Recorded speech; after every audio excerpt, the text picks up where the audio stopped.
Camping World Truck Series returns to familiar turf. We're heading back to the Midwest. Last time we raced in Gateway was 2010. Gateway International Raceway. This is a racetrack that is unique. It doesn't fit the mold of normal tracks that we go to. Be ready. Green flag, green flag. It's a very challenging racetrack, even though it's 1.25 miles in length and considered a super speedway. The race is just like a short track. What will the decisions be tonight? Are you going to try to protect your points? Or are you going to race up in the middle of a couple of guys and risk it all? You have decisions to make at this racetrack. You go flying down into those turns running 150 or 60 miles an hour. You got a guy right on your tailgate. You decide you're going to take that corner away from him. He might not decide he's going to give it to you. Who will win under the arch? Well, it's been 4 years since we've been here, and a lot of things have stayed the same, and quite a few things have changed, including the name of this racetrack. It's Gateway Motorsports Park, and we're getting ready for the Drivin for Linemen 200. Tonight, Matt Crafton will try to do something he's never done before in his 323 Truck Series starts, and that is to win back-to-back races. The defending series champ starts 11th. Another driver looking for his first is Gray Golding, and that's his first win he's trying to get tonight. He'll start in the 4th spot this evening. Eric Jones has won in the Truck Series before. As a matter of fact, he's the youngest winner ever in the Camping World Truck Series. Tonight, he will start in row 2. 16-year-old Cole Custer became the youngest pole winner ever when he broke the track record earlier today. And the task in front of him is to steal the youngest winner ever title away from the aforementioned Eric Jones. 160 laps, 200 miles in front of these drivers as we get ready for the Drivin for Linemen 200. Let's go trackside for our pre-race ceremonies. Please remain standing as we'll be joined by Fox Sports 1 for the live remainder of our opening ceremonies. Ladies and gentlemen, at this time, we ask you to direct your attention to the Victory Lane stage as the Scott Air Force Base Honor Guard presents our nation's colors.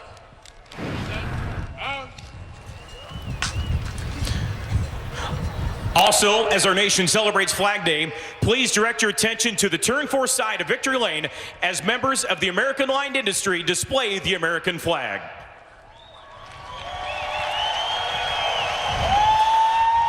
Please remain standing as Lonnie Klaus from Motor Racing Outreach offers tonight's invocation. Our Heavenly Father, we thank you for the opportunity that you've given to us tonight to be a part of this event here at Gateway Motorsports Park. Lord, we remember the fallen linemen, our servicemen and women that are serving abroad and at home. And Lord, we commit this event to you. May you be honored and glorified, and we'll give you the thanks in Christ's name. Amen. Joining us to perform our national anthem, please welcome, representing fallenlinemen.org, Anna Smith. Oh, say, can you see by the dawn's early light what so proudly we hailed at the twilight's last gleaming, whose broad stripes and bright stars through the perilous fight o'er the ramparts we watched were so gallantly streaming. And the rocket's red glare, the bombs bursting in air, gave proof through the night that our flag was still there. Oh, say does that star-spangled banner yet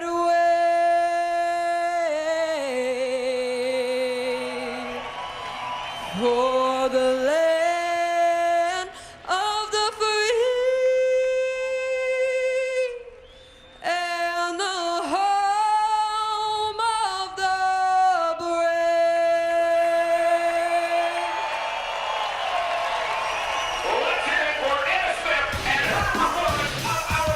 Great crowd on hand. A lot of youth up front in this race. We got to keep our eye on them at the start.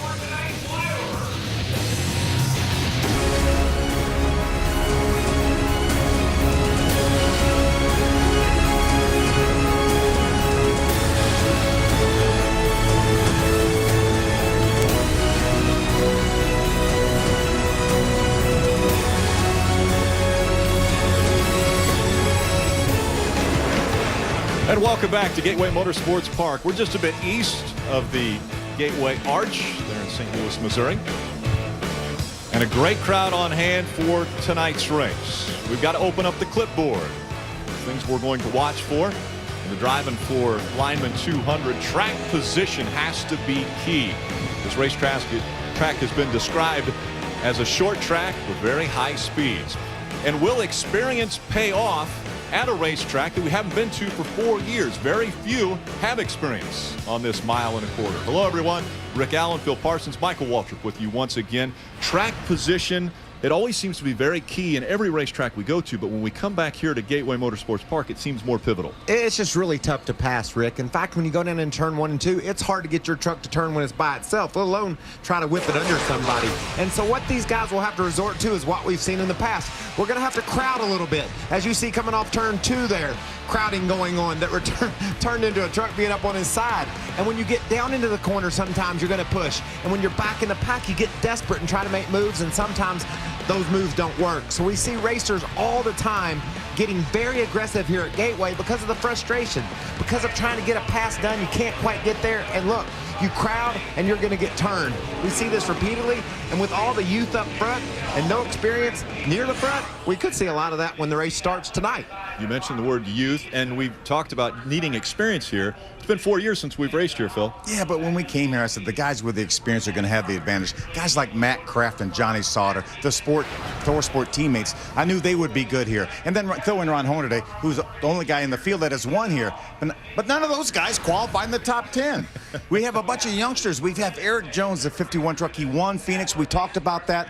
Eric Jones is going to be really good here. Turns 3 and 4 here, very much like Phoenix. And Cole Custer, that 16-year-old on the pole, the youngest pole sitter ever in a National Touring Series. He's also very, very good. So I'll tell you right now, the youth are looking pretty good. Please welcome tonight's Grand Marshal, the Senate Majority Leader for Illinois State Senate, representing the 57th District of Illinois, Senator James A. Claiborne, Jr. Thank you. We first want to thank Curtis Francois for his vision of opening this track again. And more importantly, we want to thank NASCAR for bringing this wonderful event back to the Metro East. Thank you. Drivers, start your engines.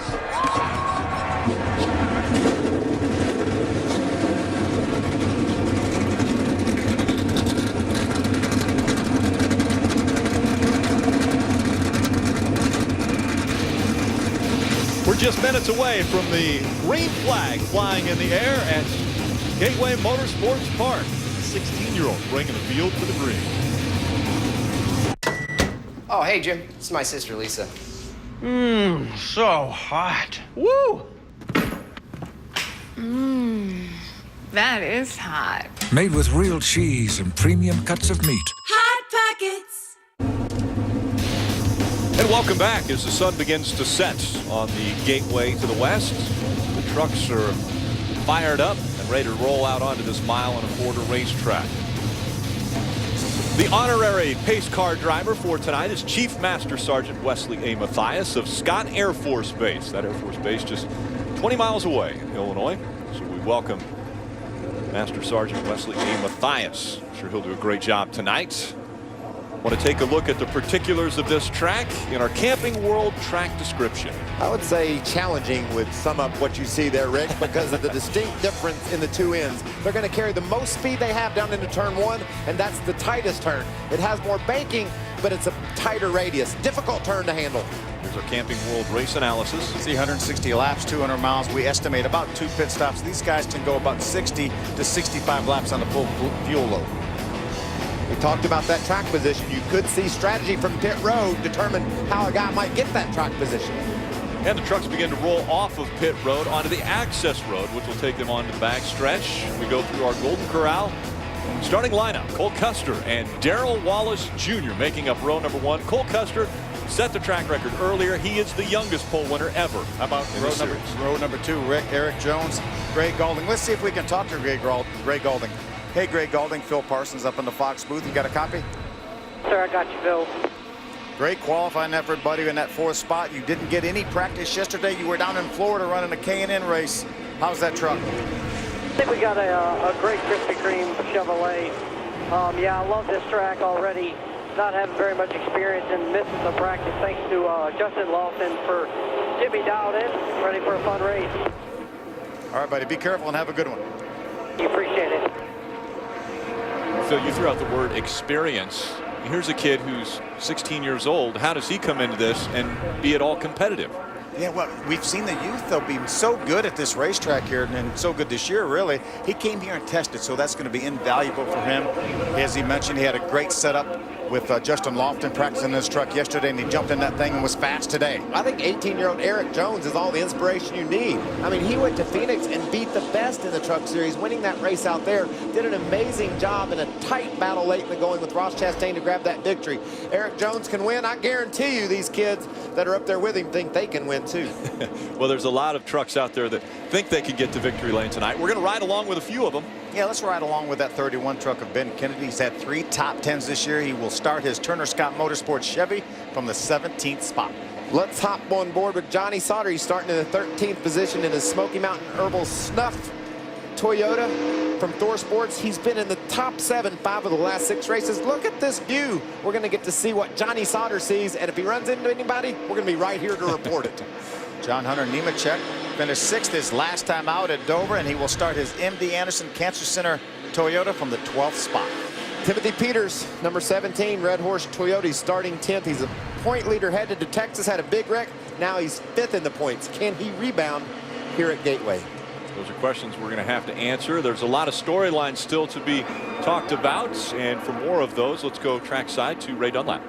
Well, thank you, Rick. There's lots of ways to win this race. Ted Musgrave led 158 of 160. David Starr led only 1. But no driver has ever gotten their first career win here at Gateway. And tonight, I certainly think that could change. We've talked about the young kids who are up front. Well, not a lot of experience, but look at these great starting spots for these guys. We heard about Cole Custer on the pole. If he were to win tonight at 16 years, 4 months, and 22 days, he'd be our youngest winner ever. I think anybody on this list has a good shot tonight.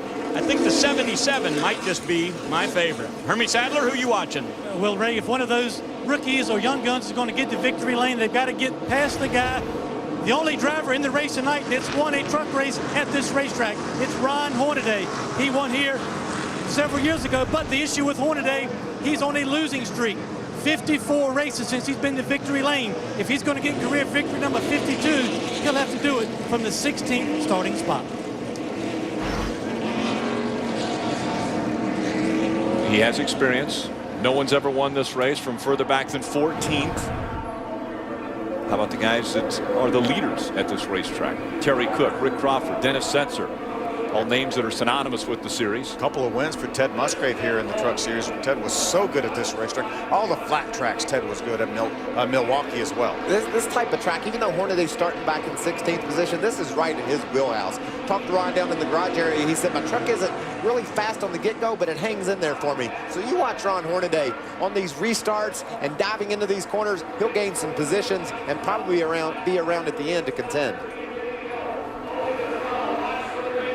What a great crowd on hand tonight. Perfect weather to come out and watch racing. 160 laps, 200 miles.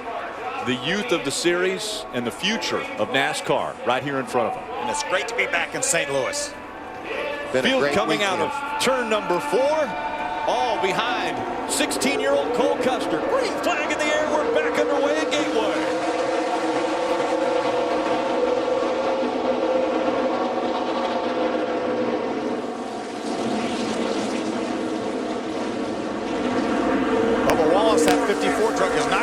extend this lead.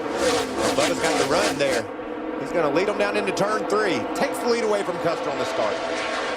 Sweeping turns through 3 and 4. A little more of a sweeping turn through 3 and 4 compared to 1 and 2. And early on, Cole Custer slides back behind Darrell Wallace Jr. The battle now is for third. Yeah, you can see Gray Galding getting the advantage on Eric Jones down on the inside of 3, Rick. I think you really want to run on the bottom of 3 and 4 if you're going to be in the fast groove. Down in 1 and 2, it's a crapshoot. Whether you run up high or run low, I believe you can make time in either position, Rick.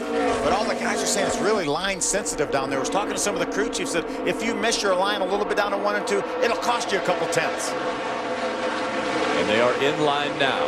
One of the things you had mentioned earlier, Mikey, was track position. And Jeb Burton almost looked like he was off the gas there as Joey Coulter was able to close the gap in on him. Well, that's the fun thing about 3 and 4.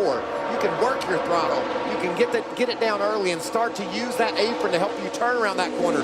Down here, there just isn't any way to really help your truck turn. If it doesn't want to turn right there in the center of the corner, you're in trouble. And teammates there fighting for position. Armand Quiroga in the 77 and will get by his teammate Timothy Peters in the 17. And we ride along with the 98 of Johnny Sauter, looking forward at his teammate.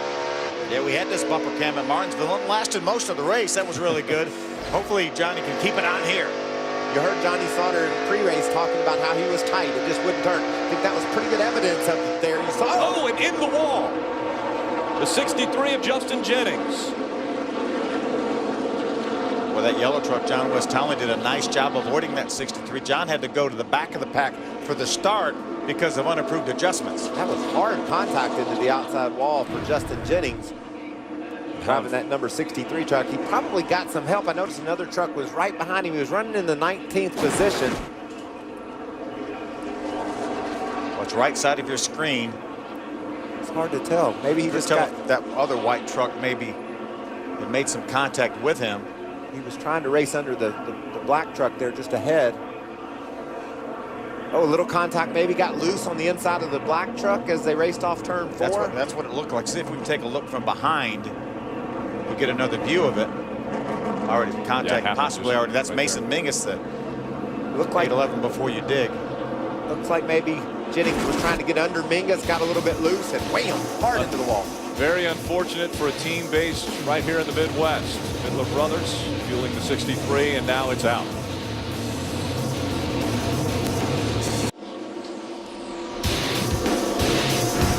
And welcome back to the Drivin for Linemen 200 for the NASCAR Camping World Truck Series. It's our 7th race of the 2014 season, and under our first caution here at Gateway Motorsports Park for the 63 of Justin Jennings, the 54 of Darrell Wallace Jr. just moments ago, chatting with his team. Hey, Bubba, when you're rolling that thing into 1 here, you're easing it in there. Don't be afraid to leave your foot on the brake just a tick to the center, like another second, till it rotates. Then you'll be able to stomp it on exit. It isn't going to hurt. It ain't going to get too hot, you know.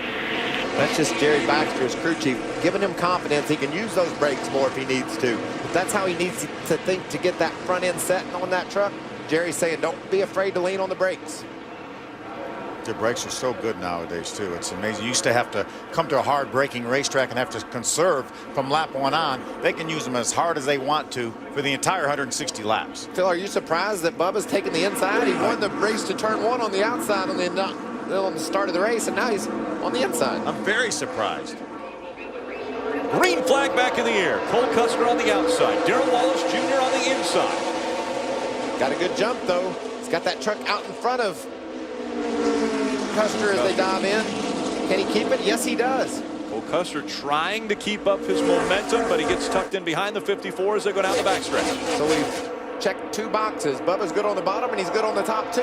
He may have to restart somewhere where he doesn't want to later on if he's not the leader in charge of it. Now the battle is for third. Gray Galding on the inside, and he's going to take third away from Eric Jones. Jones slides back in behind him in fourth. Good side-by-side battle behind them for 5th. That's Joey Coulter on the inside. Joey's had a couple good races in a row here, a couple top 10 finishes. He's on the inside of John Hunter Nemechek in that 8 truck. John Hunter Nemechek trying to hold his track position in that higher line. Look at Timothy Peters. He got squeezed up. He got on the outside of Jeb Burton, and Jeb drove him up the track, and Peters had to get out of the gas. He almost get into that outside wall. You talk about getting squeezed at this racetrack. You run out of room. That was a squeeze play right there. Boy, Timothy's truck's pretty good on the outside, down in 3 and 4. He's pretty good in 1 and 2. That's why he had that big run on the outside of Burton. I don't think Burton knew he was coming because Timothy was coming so fast. Good run for Jim Burton down the front stretch, trying to get just in front of that 77. And once again up the racetrack. Now, this time it's Timothy Peters that has to get just in front of Chase Pistone. Chased him up the hill, and Matt Crafton looked at that open door and decided he'd drive right in the middle of it. And Chase Pistone just a couple laps ago got into the wall. Take a look, that higher line kisses the wall there. Not too hard. Fortunately, we shouldn't hurt that truck, but he got a little bit of loose earlier. And that thing just jumps out there, doesn't it, Phil? You know, he thought he had a solid line, and he just slipped a bit. Next thing he knows, truck's into the outside wall. Here comes Armand Quiroga trying to take 7th away. And we talked about Armand Quiroga. We heard Ray Dunlap say he might be his favorite. I like this truck, too. He was really good in practice. Very confident is Armand about getting to victory lane, and he's making some good progress early. Matt Crafton, the 88 truck on his way up. He gets by the 17 of Peters. That moves Matt up into the 9th spot. These are the trucks you really want to watch early in the going. You know, we know Darrell Wallace, Cole Custer, they started in the front there. If Matt Crafton can pass his way through this field, if Armand Quiroga can drive up through there, those are trucks you really want to keep your eye on because it's so difficult to pass here. If they can take their trucks and pass others, when they get to the front, it's going to be smooth sailing. Tyler Reddick piloting the 19 this week. He's currently in the 12th spot, Hermie. Yeah, Ricky qualified 12th. Qualified 7th. Good qualifying run for this team. He's now 12th, but he fell back all those spots on the first lap. He had trouble with the shift from going to 2nd to 3rd, missed the shift, and bottom of basically the whole field. Luckily, not more damage, but Tyler Reddick fell back to 12th, and the caution's out now, Rick. Yeah, we're hearing debris in turn number 2, and so the caution comes out for the 2nd time. That will re-rack this field and give us another exciting start. This is a point in the race. They've run enough laps now where the drivers are calling their crew chiefs and saying, okay, I'm a little bit tight around others or I'm loose. And the crew chiefs can start to formulate a plan, exactly what kind of adjustments they want to make. Somebody may want to put a spring or rubber back in because there's one laying on the racetrack. There's Jerry Baxter.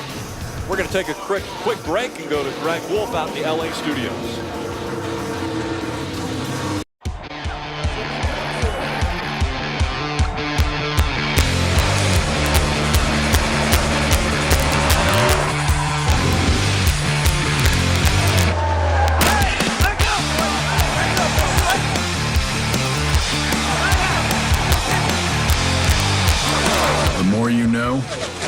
The faster it gets.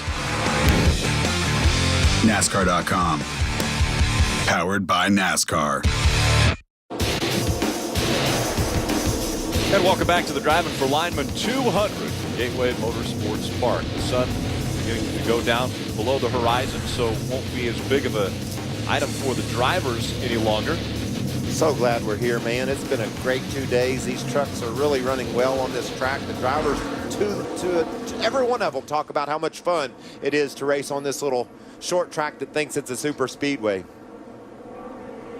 And the 29 of Ryan Blaney seems to be struggling early on. Hermie, what's going on? You're right, Rick. He qualified 14th, and he was going nowhere. In fact, he had fallen back to 17th. So they came down pit road, did not change tires, but this truck has been very, very tight. They took wedge out and went up 2 rounds on the track bar trying to get the rotation better through the center of the corner. So they're hoping for improvement on the 29, Ray. Hermie, we had 4 hours of practice yesterday, and when Matt Crafton first hit the racetrack, he went down into the corner and had no brakes. His pedal went clear to the floor. The package that they brought here to Gateway was the one they had used last November out in Phoenix. He had the same problem there. So the team had to actually get a plane, fly down their brakes that they normally use at Martinsville and bring them here. The truck that Crafton is driving tonight is the one he used to win with earlier this year at Martinsville. He said problem is solved. Brakes will not be an issue tonight.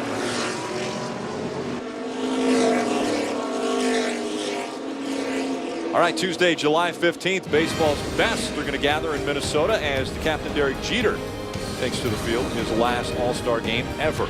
It's going to promise to be an emotional and unforgettable night. Special coverage beginning at 4:30 on Fox Sports 1, followed by the 2014 All-Star Game at 7:30 on Fox. And streaming live on Fox Sports Go. Did you know that one of the Tigers' aces, Max Scherzer, threw a complete game shutout a couple nights ago, and that's his first complete game in his 179th start. You know what surprises me that you know Tigers baseball like that? Okay, no, it doesn't. You know, I was walking down the street last night, and Matt Adams, player for the St. Louis Cardinals, his dad came up to me and he said, "Hey man, I love NASCAR. I'm Matt Adams' dad." And you were wearing Holiday's jersey. I was. Nice work. I said, I'm a huge fan of Matt Adams. That's right. Wish I had his jersey. Yeah. Under our second caution here from Gateway Motorsports Park, and they'll line back up again. Darrell Wallace Jr. and Cole Custer have started on the front row all 3 times. This time Darrell Wallace Jr. chooses the inside line again. We'll see how it works out for him. Green flag back in the air. Phil, we got to make some time on these starts. It's hard to pass while you got them doubled up. You need to make some bold moves. You see there, diving to the inside, Eric Jones. He made it. Couldn't make it work. Did make it work. 19, Tyler Reddick. See him off the pace. Jones is persistent after Cole Custer. He couldn't make it work down in turn 1, but he's driven to the inside of him now. But look at Custer keep it wound up and keep that second spot. A lot of talk in the garage area was that 51 truck of Eric Jones was one of the very fastest trucks. I asked his crew chief, Eric Phillips, did you guys come test her? He said, really haven't tested anywhere this year, but he said Eric is so good, even at a young age, as we watch a great side-by-side battle between Quiroga and the 21 of Coulter. He said he knows what feel he needs. We got that for him, and he's really, really fast. Look who's coming up the inside strong here. Matt Crafton making the move. Passes 2 trucks down into turn 3. And the 98 of Johnny Sauter gets tucked in behind Jeb Burton. Trying to get back up to speed as they come out of turn number 4. Well, that 88 of Matt Crafton, another one of the trucks that everyone said was strong, is on the move. He started back in the 11th spot, already up to 8th. Another truck on the move, that's 77. Vermont Quiroga, he's moving fast well. He's cracked the top 5. Driver still looking for his first win in the Camping World Truck Series. Up front, you've got drivers like Cole Custer, Greg Alding, Vermont Quiroga, all in the top 5, still without a win. Jones gets a little tight there, looks like, coming off turn 4.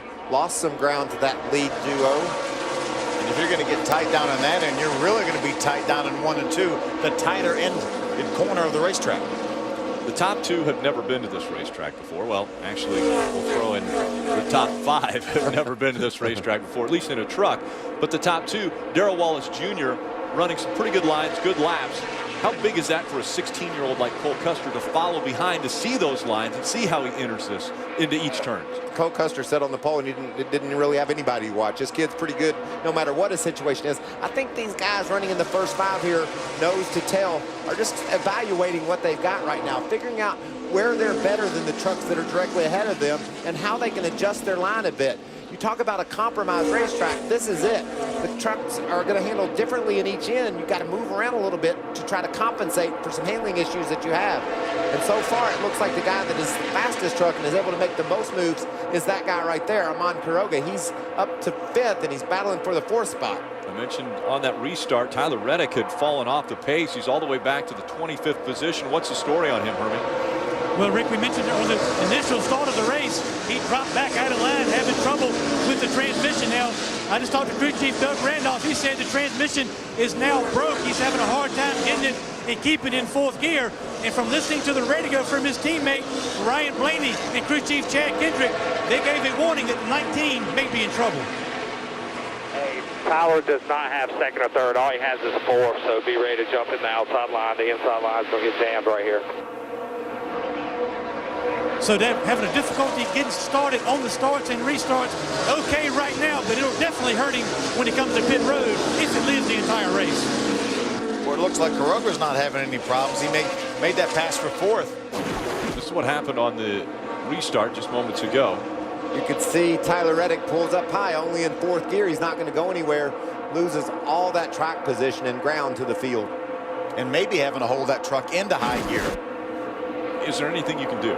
I mean, when he doesn't have 2nd or 3rd, he starts in 1st, more or less, crawling out of turn 4, wraps it out as high as he can, and then shifts into 4th. That's all he can do. And then if it's jumping out of 4th gear, when he comes down pit road, they can put a strap in there to hold that in gear, but he's going to have to wrestle with it right now.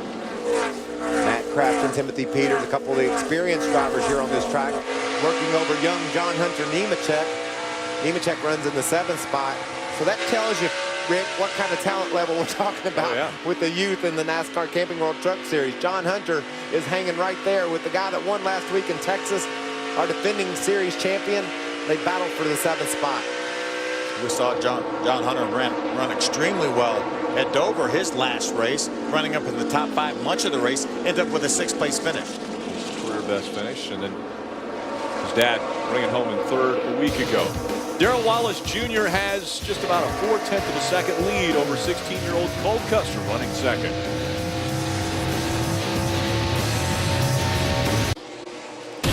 A great return to Gateway Motorsports Park. It's been 4 years since the trucks have raced here, but not a lot has changed on the track. Still door-to-door, bumper-to-bumper racing in the NASCAR Camping World Truck Series. Right now it's Darrell Wallace Jr. out in front of Cole Custer. Eric Jones, Herman Quiroga, Gray Gaulding are your top 5. And I believe we figured out that that's the average age there, probably looking at about 19. You threw Herman Quiroga in there, a little bit older. Yeah, he's 34. How would you like to be 34 and be considered old? Yeah. I'm kind of cool with being considered old at 50, but at 34, man, I didn't want a bunch of 16-year-olds outrunning me. Well, Bubba was talking about being old at 20, around a bunch of 16-year-olds. This lap traffic could play into this lead that Bubba has put on these boys. Get your groove taken away from you. Lose some momentum. He lost a little bit right there. Cole Custer could jump right up there and challenge for the lead. Trying to get by Norm Benning in the 57. He has lost a little bit of that lead that he had over Cole Custer. So the 54 of Darrell Wallace Jr., the first to get to the lap trucks and negotiating through them, and then Cole Custer following in the line that he opens up. They're not able to shake that 51 truck either of Eric Jones. He's staying right with him. Quiroga has been able to get by Gray Gaulding and take over the 4th spot in the blue 77, and now he's making some moves towards that front 3. There's Eric Jones in the 51 this season, and it's been all the 51 or the 88 in victory lane. It's been Kyle Busch who's been piloting in the 51 in the 4 previous races that have been won by that truck this year. The 88 of Matt Crafton has won 2. That's the first time he's ever won multiple races in a season. Cole Custer continuing to chase after the 54 here at Gateway Motorsports Park. Harley? Well, Rick, Cole Custer started this race from the pole. He was very loose on both ends of the racetrack when the race started. Now he is reporting to his crew that he's better in 1 and 2, but still free in 3 and 4. And that part of the racetrack is a long, sweeping corner, and he wants to get that part of the track better because he really thinks coming off 4 on this long straightaway is hurting his momentum. So look for them to tighten up the 00 when they come down pit road. Yeah, and you're talking about a loose truck. Matt Crafton won Texas in a dominating fashion, but the guy that had the most style points hanging onto a truck all night long was Eric Jones. Man, that thing was sideways. He was driving it out of control. Young man was able to somehow make his way all the way to the finish. Had a decent run down there, but what a handful he had. He was very impressive to be able to survive even in Texas, and now here he is contending in St. Louis. Times that Eric Jones has been behind the wheel of the 51. He's finished in the 18th position and the 11th spot. He was 18th at Martinsville and 11th last week in Texas. Ron Hornaday, we talked about his truck didn't have the type of speed he was looking for, but he thought once the tires got some laps on him, he could be very competitive. See him racing hard here for the 10th spot with Jeb Burton. He's been able to make some progress, and look at him right through the center of the corner there. Hornaday knows how to race this track, and he's making some ground up. Yeah, Ron started all the way back on the 16th spot, so he's already gained 5 positions, looking to make it 6 here if he can get by the 13 of Jeb Burton. Battle break into the top 10. Ron Hornaday will use a little patience here as we've completed just 38 of the 160 laps, so still over 122 laps to go for this one. 200 miles is the distance. How's that feel for Jeb Burton to have 51-time race winner, champion Ron Hornaday breathing down your neck, knowing that he's got some ground he wants to make up? And speaking of breathing down your neck, how about the battle for second now? Cole Custer has the 51 of Eric Jones moving to the inside. He'll try to take that spot away. Boy, that truck really turned good for Eric Jones right down on the bottom. That 51 truck is on the move. Fastest truck on the racetrack that last lap. How about Cole Custer wiggling there as he came out of turn 2 and down the backstretch? You don't think he might have a flat tire, do you? That's what that looked like. Thought he was loose earlier. Well, maybe he went up the racetrack a little bit higher than he'd been and thought he might have got a little bit of debris on his tire, so he's just trying to shake him off before he got down to turn 3. Pretty smart for a rookie that age to have that presence, knowing he slid a little high. Let's shake it off while we're going straight. Try to mount a charge on the 51 of Eric Jones. Cole Winter has dropped back to the 3rd spot. Everyone now chasing the 54 of Darrell Wallace Jr. Do you belong in this circle? Under the 1,800-watt glow of stadium lights? Can you withstand the pressure and go nose to nose with a Sprint Cup driver and keep your wits about you at every turn? Round and round you go, and when you'll rise, nobody knows.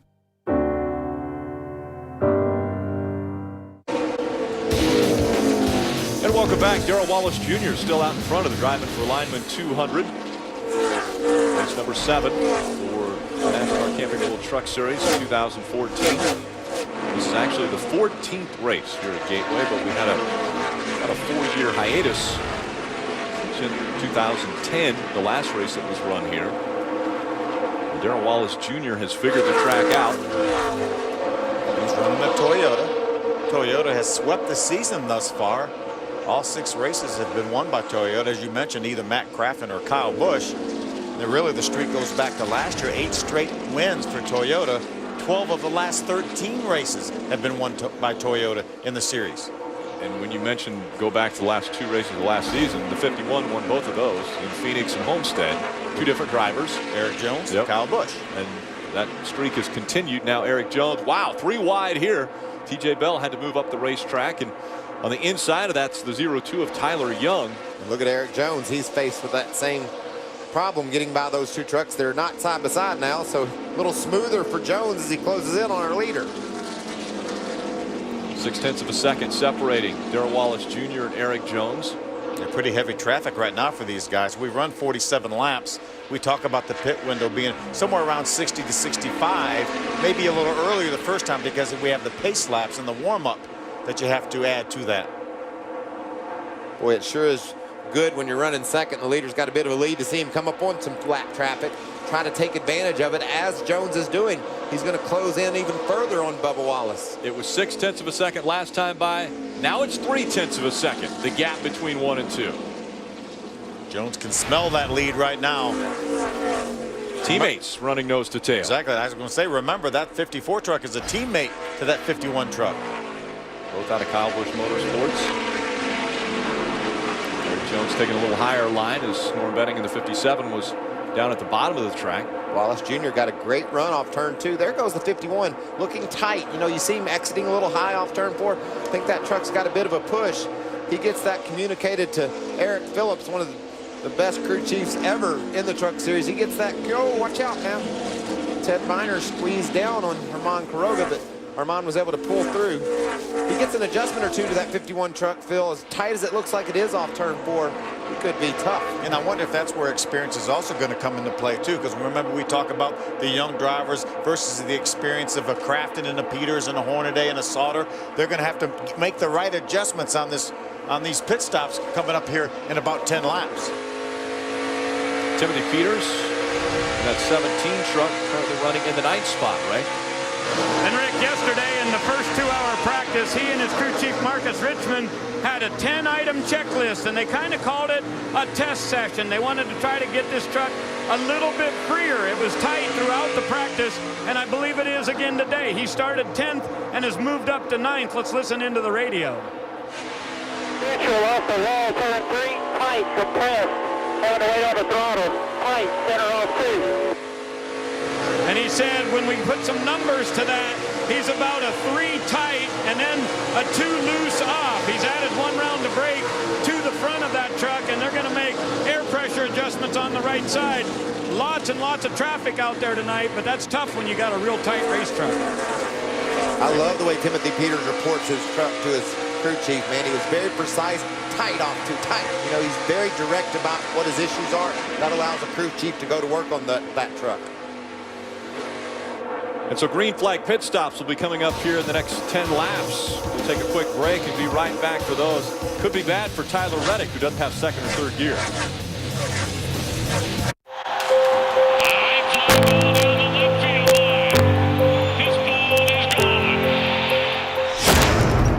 You got AAA, AA, single A, and then you get down to independent ball, and then you get to the Pay Coast League. We're getting paid $1.19. It's a last shot for everyone who wants to play pro ball. You want to play a pickup game in the backyard, and hopefully scouts show up? You can put up great stats and still wind up getting traded for a bucket of balls. 56 laps are complete, now 57, as Darrell Wallace Jr. continues to lead. He is the only one who's been out front here at Gateway Motorsports Park. And Matt Crafton has been working on John Hunter Nemechek for the last 30 laps, and he's finally gotten to the inside of him. But look at the run that Nemechek had off the turn, but Matt Crafton is finally going to make the pass for the 7th spot. That's how tough passing is here. We talked at the beginning about track position and how hard it is to pass. We're seeing that. And we're also seeing green flag pit stops. Hermie, the 30's in front of you. Yeah, Ron Hornaday, pretty good run up to right at the top 10 from his qualifying position to 16th. This truck's a little bit tight. Going to be 4 tires, Sunoco fuel, and a little bit of a wedge adjustment on the 30. Oh, lengthy Got stop. a problem. Had to jack the. I think maybe the air hose was underneath that left front tire. Jack took the gas can. Yeah, the gas man did a great job retaining that gas can. It about went out the pit box with him, and if the if the gas can left the pit box, that would be equipment removing from his pit area and been in trouble. Watch this. Come back here. Well, he did a nice job there. He did a great job. About another foot, and that thing would have been out of the pit box. Cole Custer on his way to you, Hermie. This young man has been very, very impressive tonight. Obviously started up front, has dropped back to the 3rd position.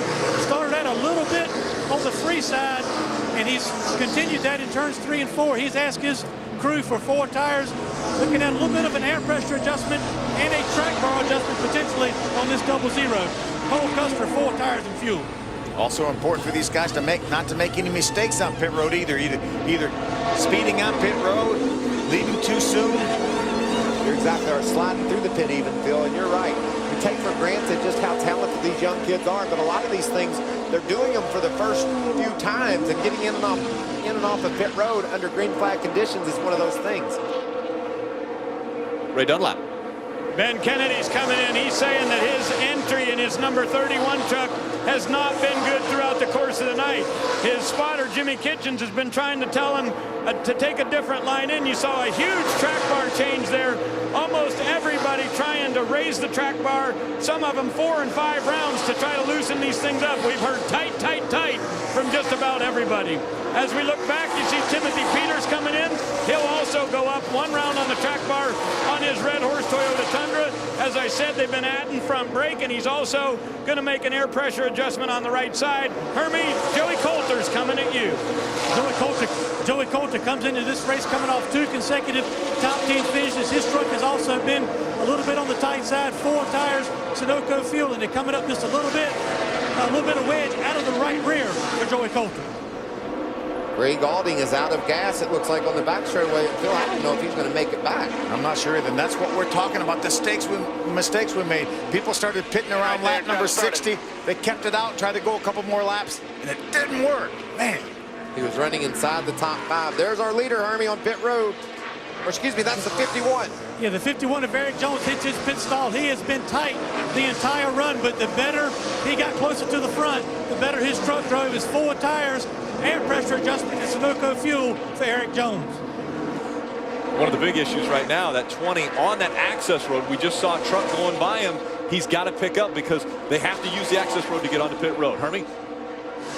The 51 of Bubba Wallace has led pretty much since the drop of the green flag. His truck has been a little bit tight in 1 and 2, pretty good in 3 and 4. It's going to be 4 tires, Sunoco fuel, only air pressure adjustments for the 54 of Bubba Wallace. Oh no, another truck. Well, that's around Caroga in the 77 slow, getting onto that access road. No reason to stretch it right here either, guys. The leaders have pitted. Why not come to pit road and get your... Look at how long this stop is for the 54. Jack on the left side, back up on the 54. Phil, you nailed it. We don't need any mistakes. We made some mistakes on our gas mileage, as you see the stalled 20 truck. Also, Kuroga going slow, and then a slow pit stop for our leader. Maybe that left rear tire wasn't on when they dropped it. I see a bent left rear fender there. I think he has damage on that left rear quarter panel. Harvey, what went on with that 54? Well, they dropped it, and the left rear tire was not all the way on the truck. So when they dropped it, the tire came off the back of the, it hit the back of the fender, caused a little bit of damage. So not only a lengthy pit stop, but caused some left rear damage on the quarter panel on the 54. So for the third time, the caution has come out. Take a look at this stop. Ooh, he tried to go and the tire wasn't even on. So, but the jack was dropped. So that is his signal to go. Right. Listen into the radio and what took place on this stop. Stop! Lift it up, guys! Lift it up! Bubba, help him lift it up! Get that jack under. There you go. So a big mistake. When the caution came out, there were 7 on the lead lap. John Hunter Nemechek has scored our race leader. He hadn't pitted, Rick, and that's going to put a few guys a lap down that didn't see that one coming. Remember, Ryan Blaney pitted and made some adjustments on lap number 16. He stayed on the racetrack. He's on the lead lap right now. Tyler Reddick, who had trouble on the restart, as we watch Armand Kuroga's pit stop. Tyler Reddick now is being shown in the 3rd spot. The 7 that are on the lead lap: John Hunter Nemechek, Ryan Blaney, Tyler Reddick, Johnny Sauter, Blackcraft, and Kuroga. You've got to remember, though, Eric Jones, Cole Custer, Joey Coulter, those guys just came in, so they would take the wave around. Yeah, for sure. They'll lose some track position, but they'll take the wave around. To be on the lead lap. Trucks that had just come onto pit road. And it looks as though the 19 is too soon getting onto pit road. He may have been out of gas, so he may not have had any choice. He's not been to pit road yet, so he may say, hey, you bring that thing in right now because we're running too short of fuel. Plus, they've got a transmission problem, so him starting up in the front would be a big mess. So him taking that lead lap truck and starting from the rear of the field might not be a bad idea.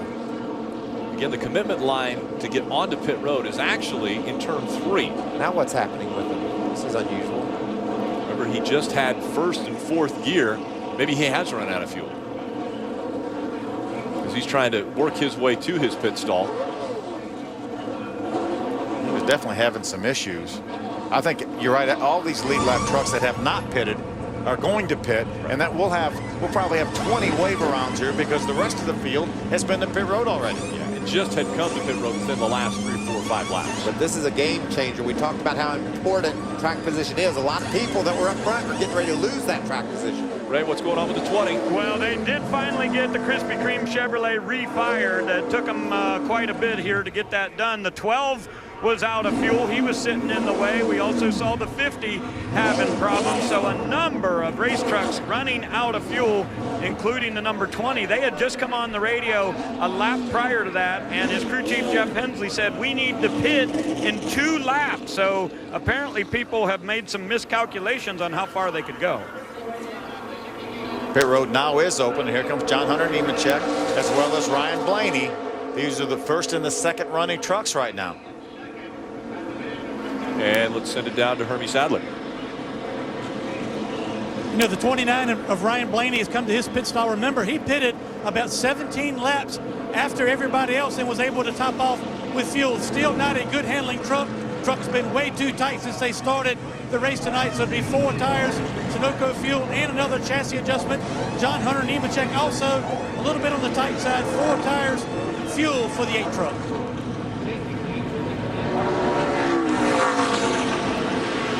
Lead lap trucks still making their way onto pit road. Johnny Sauter is getting his pit stop done. They put Sunoco fuel in it, 4 tires way up on the track bar. Sauter said he can't even believe how tight the race trucks were in traffic. This all happening here while we're under yellow.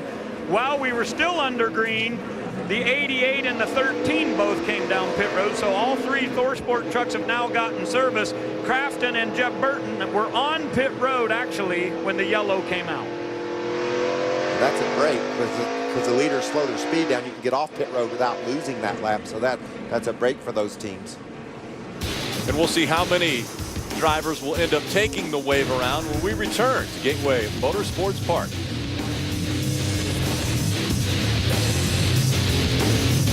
Everyone is here for one thing and one thing alone. The pure love of racing. Find your local track at NASCAR.com/hometracks. And welcome back under the lights at Gateway Motorsports Park and getting ready for the restart. Driving for Linemen 200. We're expecting 11 trucks to take the wave around here in just a moment. More than that, I guess. Yeah, just everybody that was lined up in front of our leader, Matt Crafton. There's the 54, Bubba Wallace. We saw the damage on that pit stop. Hermie, what's going on with that team? How was that truck? Well, very disappointed. All the people in the 54, crew chief Jerry Baxter, miscommunication on the pit stop. They did not get the jack up high enough on the left rear. Here's the radio on the 54 as they explain it to their driver. Jack wasn't high enough, couldn't get the lifter tire on. They told him to jack it up. He thought he meant to let it go, so he dropped the jack. That was the explanation for Bubba Wallace, but very disappointing. And not only did he lose the lead and track position, a little bit of damage to the left rear. We'll have to see how that affects the driving of the 54. Yeah, he couldn't afford to come down pit road and work on that damage because he had to take the wave around. Once you pit, then you give away your opportunity to take the wave around. These are all the wave arounds. We're not under green yet. No. These are all the wave arounds catching up to the field. Yeah, if you were on the track ahead of the leader, Matt Crafton, it doesn't matter whether you're on the tail end of the lead lap or 10 laps down. If your track position puts you ahead of the leader, you're able to go around the pace car and catch up to the back of the field. What that does is gives people an opportunity to get a lap back, to get back in the race. But more importantly, it cleans up the restart. Matt Crafton now doesn't have lap cars or lap trucks in front of him. He can focus on his line and lead the race. NASCAR, because of so many wave rounds we just had, has added a lap. We were going to go back to green then, but they've added a lap and we're going to wait.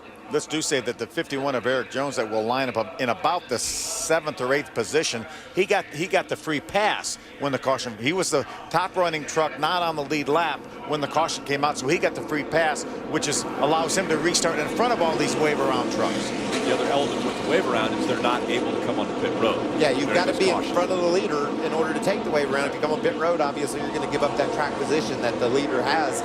So a real break for some of these competitors that couldn't run as far on their gas as we saw John Hunter Nemechek run, pinning them a lap down. Nemechek now rides in the 2nd spot. Be interesting to see what happens with Tyler Reddick. We know that transmission is causing him some issues. We saw earlier in the race where people were having to dodge around him on the restart. Hopefully he'll be near the rear. Okay, next Saturday, it's a full night of MLB action, beginning with baseball night in America on Fox. The Braves take on Jason Worth and the Nationals. Miguel Carrera and the Tigers battle the Indians, which is the Tigers, obviously, your good friends there. Yes, they are. Or the Pirates are going to square off against the Cubs. Then the Rangers take on Mike Trout and the Angels over on Fox Sports 1. Our MLB doubleheader begins next Saturday, 7 p.m. Eastern on Fox, and continues at 10 p.m. Eastern on Fox Sports 1. I just want you to say Tigers with a little more enthusiasm. That's why I hit your leg when you mentioned that. I was wondering why you continue to hit me up here. What about Ryan Blaney? He had a truck he couldn't drive early in the race. Now he's running 3rd. The whole complexion of this event has been turned over. Race leader Matt Crafton bringing the field out of turn number 4. Green flag back in the air. See Reddick in the back. He laid back a little bit to get that thing wound up, so they didn't give up so much time on the restart. Now he's passing some trucks. He did a pretty good job doing it too. Ryan Blaney in the 29 trying to hang on to that 2nd spot. Oh, Eric Jones was slipping around down there in turns 1 and 2. A couple of trucks getting a run on Jones. Crafton trying to do something he had never done before, win back-to-back races. John Hunter Nemechek able to get by the 29 of Ryan Blaney, and Hunter Nemechek seems to be closing in on that 88. Oh, and into the wall goes the 07. So Ray Black Jr. And he was on the lead lap. He was being shown in the 6th position. Tough break for him. Caught a great break with not being on pit road yet, staying on the lead lap, and now that break out the window. This will allow all those wave around trucks now to get in front of the lap down trucks. So when we get the next restart, everyone will be able to line up in order. See him driving down on the outside of Cole Custer. Cole gets a little bit loose on the inside, makes contact with Black. Oh, what a shame. Sends him around. Could be some damage to the right front of that 00 of Cole Custer. You can see Custer just gets loose on the bottom, runs into black. Timothy Peters had to take evasive action there to keep from hitting Custer as he slowed down. So Cole Custer gets into the 07. Ray Black Jr. into the wall. See the safety crews over there. It looks as though Ray Black Jr. is going to try to drive that one back to pit road. We'll be back for the green flag. Introducing America's greatest invention ever. Park's finest from Ballpark. What? Made with 100% beef, no nitrates, and infused with bold premium seasonings like slow smoked hickory. And just wait till you taste it. New Park's finest from Ballpark. Matt Crafton in front of the field. Driving for Linemen 200 from Gateway Motorsports Park. Looking to go back-to-back. He won at Texas a week ago. This is why we're under our most recent caution. 00. Cole Custer moves up the track, gets into the 07 of Ray Black Jr. Just gets a little bit loose down on the bottom. Has to use the racetrack to chase it. Unfortunately, gets into the 07 a couple times. Watch this view from Timothy Peters on board. It's going to be a great look at this. Not so much for Ray Black Jr. Yeah. Down the backstretch, plenty of room here. Yeah, Black is giving Custer plenty of room as they race. They didn't chase him down the hill. When he got to the corner, he just dove in there like he's supposed to, and Cole got loose. And look at Timothy. He was in the middle there and was able to avoid hitting Custer. There's a little bit of damage to the right front of that truck too, so we'll see if that affects his handling. Talk about this being a short track. Oh yeah, by the way, we're going to run 160 miles an hour. We're going to probably need some downforce when we get to the turn to get a pickup truck to turn going that fast. But we talk about how much track position means here. Neither the 00 or the 54, Bubba Wallace, who had trouble on the pit stop, want to give up that track position to repair the damage. Ray Dunlap. Guys, yesterday John West Townley was not here during our 4 hours of practice. He was in Michigan running in the ARCA series. Had a good run up there, but Nelson Piquet Jr. practiced this truck yesterday, and the Zaxby's machine had a little trouble communicating earlier. They were not able to hear the driver at all, so John West was giving him hand signals. He was tapping the door to let him know it's tight. He just came to the pits moments ago, and they did change out the radio. So now with new radio, better communications for team number 5. You may have wondered why he was able to pass the 02 of Tyler Young. That's because Tyler was a lap down. John West is on the lead lap. Lead lap truck start up front. Green flag back in the air. Matt Crafton, John Hunter Nemechek racing to turn number 1. Good restart for John Hunter Nemechek this time.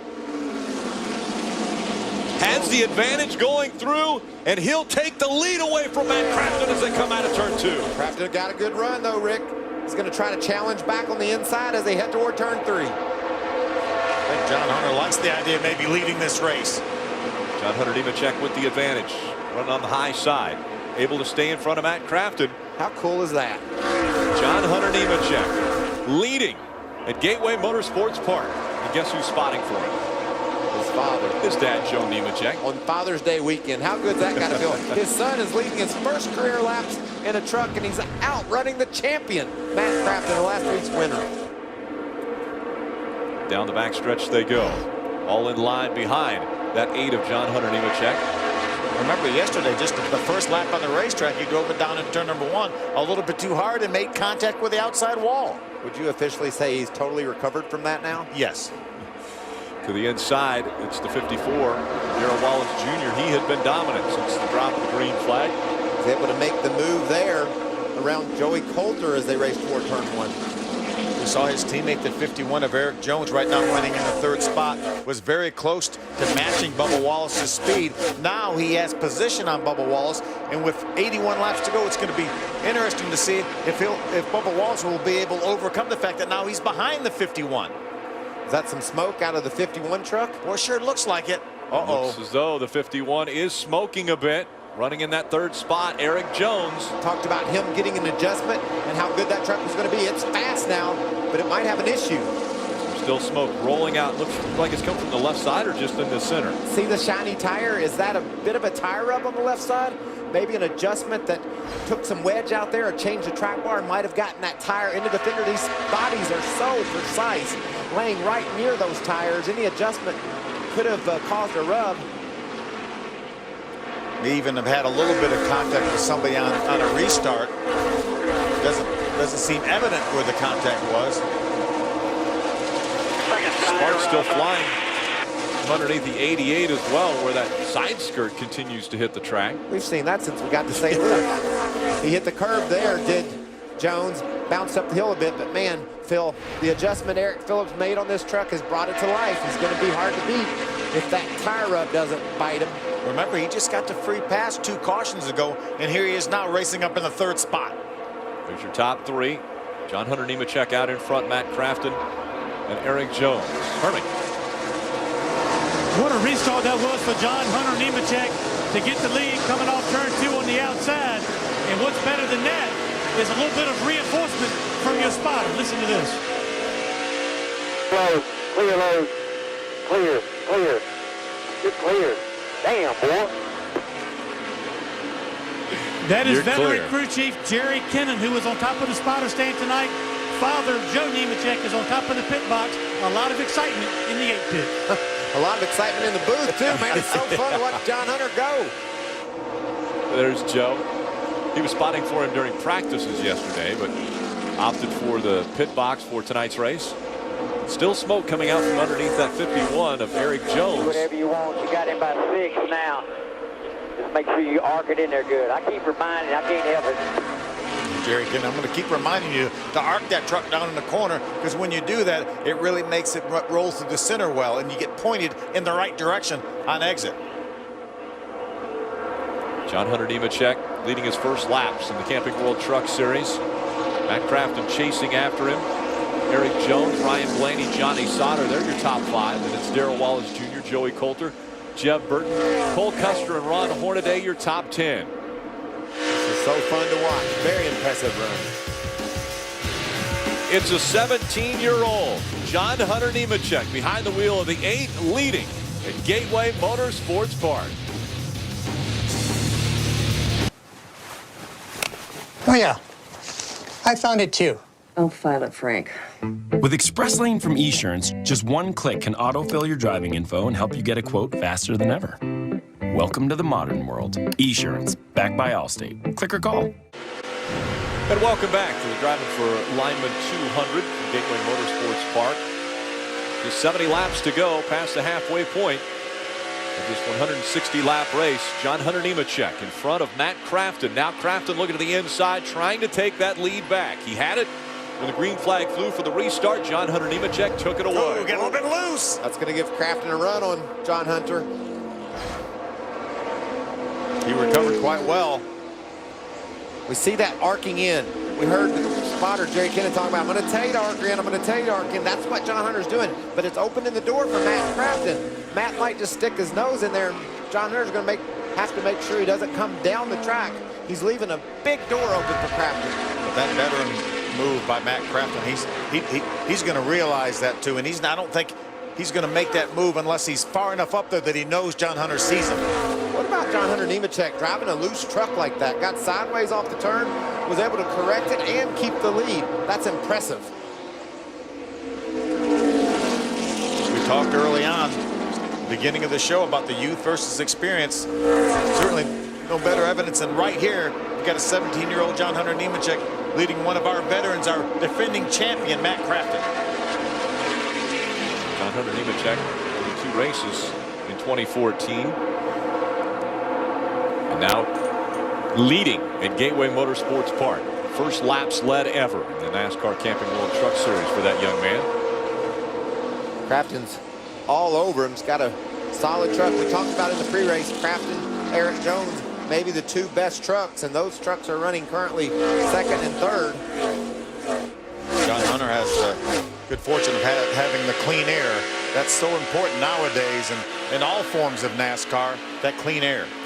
At the start of this race, it was all Darrell Wallace Jr. He led 62 laps. So he was shuffled back on a green flag pit stop that got him where he had to do the wave around. John Hunter Nemechek has already led 20 laps now as he's out in front of Matt Crafton. Crafton has also been out front for 10 laps, and Ramon Quiroga has led a lap in this race. Bubba Wallace has successfully overcome that pit road issue, but right now he's running up in the top 5. Doesn't seem to have, he doesn't have the track position. He has the same speed as these trucks up here, but not the track position. How difficult is it for a 17-year-old to know he's got a veteran behind him that's just waiting to pounce? Well, I think he knows that the veteran's going to give him a little bit of space and respect the fact that he's leading this race. Matt Crafton's a very fair racer, but that door is getting open wider and wider for Crafton. It's just a matter of time before he's going to have to dive down in there and try to take the spot away. Here he goes, looking at the inside of that 8. Does he have enough room to get in front of him? The 88 trying to make the pass on the 8. John Hunter's going to fight back on the high side. Very strong truck tonight for Crafton. They get into each other. John Hunter Nemechek stays in front. Crafton got loosed on the bottom. We see it happen so many times, and that's one of our veterans down there. I think that maybe surprised Crafton that John Hunter was able to stay up beside him. He had the preferred line. He drove around the bottom. John Hunter was way up out of the groove high, but he was able to get in the gas and pin Crafton and take it. Look there. He didn't even hardly crowd him, but Crafton got sideways, and John Hunter grabbed the lead back. Close call there for John Hunter Nemechek. As Joe Nemechek shaking his head going, oh boy. How many laps do we still have left? 64? Oh boy. We're getting close to our window now where if the caution flag were to come out, they could make a final pit stop and have enough fuel to go the rest of the way, Ray. And Phil, as I look down here at most of the guys' charts on pit road, they want to pit by lap 130. But as I was doing research on our prior races here, we've run 13 races here before tonight. And in 6 of those, the final pit stop happened between lap 103 and 107. Now, I don't know if that's just coincidence or what, but we'll keep our eye on when that can happen. But they could go to lap 130. Hermie? Well, Ray, the 29 of Ryan Blaney has turned a ill-handling truck into a potential piece of good fortune. Remember, they stayed on the racetrack or came in and pitted about 17 laps after most of the leaders because that truck was too tight.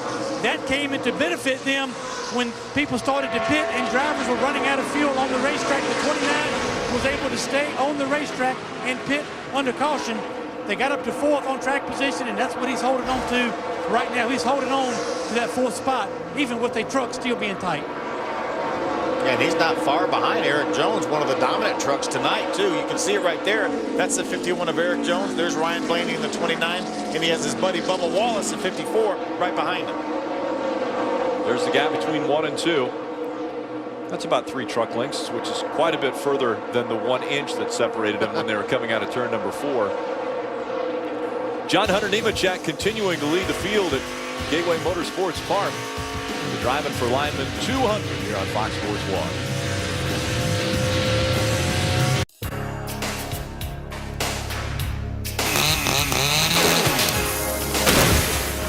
Humans. Even when we cross our T's and dot our I's, we still run into problems. Namely, other humans. Which is why at Liberty Mutual Insurance, auto policies come with new car replacement and accident forgiveness if you qualify. See what else comes standard at libertymutual.com. Liberty Mutual Insurance. Responsibility. What's your policy? Virtually no gap between 1 and 2 now. John Hunter Nemechek in front of Matt Crafton, but Crafton continuing to look to the inside, trying to take the lead away. John Hunter ain't afraid to let that thing hang out, entering the corner, cut it to the bottom, and Crafton can't make a move on him. He gets a good run off the corner, John Hunter does. Crafton's able to gain entering and through the center. John Hunter gets that thing turned and gets a good run off the corner. It's interesting. We talk about how important it is to be hugging that bottom. John Hunter's doing a hybrid version of hugging the bottom, going in really high and then slipping it all the way to the bottom on exit. Wow, look at Ramon Quiroga go by the 13 of Jeff Burton, slow on the track. He's going to be making that left turn onto the access road and get to pit road. Looks like the front tires are up on that truck. Not sure what's going on. I'm not sure. Something in the rear. Might be right rear. Some sort of an issue. We're about 20, 25 laps, as Ray Dunlap was talking about, away from pit stops. And if we get a green flag flag pit stops, this race could very well be won on pit road, guys. We saw a lot of people struggle with their fuel mileage during our first run. Also some mistakes on pit road as well. So you're right, Phil. This could come down to who doesn't make a mistake on pit road. And what do you think about two tires as we watch Jeff Burton on pit road, Ray? What's going on with the 13? Well, they're not really sure. They're looking in the rear end there in the Estes Toyota. Jeff Burton said he thought it was right rear. They've jacked it up there. They're going to do 4 tires here. Already got some Sunoco fuel in there. His crew chief, Jared Prince, said once we're in here, why don't we do 4? I don't think they're in their fuel window here, though. Yeah, there's only 53 laps to go, Ray, so Yeah, he's definitely in his window, but it was an extended period of time on pit road. That's going to hurt him a little bit. And an extended period of time getting to pit road. That truck was on pace as he headed toward the pits. You know, the interesting thing, Phil, while John Hunter runs that different line, he's able to hold off Crafton, but the guys running 2nd, 3rd, 4th, and 5th, they're not able to close on these two. A lot of times when you see guys battling so hard for the lead, the guys from behind join them. That distance between Crafton and Jones and Blaney has remained about the same. Yeah, they continue to run very similar lap times. I mean, within 1/10 of a second, about the whole top 5 or 6. So there's the gap between 1 and 2. Green flag pit stops will be coming up next. And welcome back to Gateway Motorsports Park in Madison, Illinois, about 5 miles to the east of St. Louis, Missouri, in the Arch. The gap between 1 and 2 has grown just a bit. John Hunter Nemechek has about a half a second lead over Matt Crafton now. About 3 truck lengths. That's about as much as he's had, that's for sure. See Eric Jones now, he closed it within about 0.8 of a second. Now it's back to about 1.2 seconds. John Hunter Nemechek has led 41 laps. Most laps led has been Darrell Wallace Jr. at 62 to start off this race. I think if I'm John Hunter's crew chief / spotter, I'm going to start having him get his mind around this green flag pit stop that could be coming up. Maybe just say, okay, be thinking about your entry, be thinking about getting to pit road. Now, I know you're leading the race, and obviously got to focus on that, but also just a few seconds of looking at that entry into turn 3 where you got to get down onto the flat and then think about getting to your box. Those are some things that I think could be reminded to John Hunter and would help him. Saw Eric Jones make the pass around Tyler Young. Tyler Young not on the lead lap. He scored 2 laps down.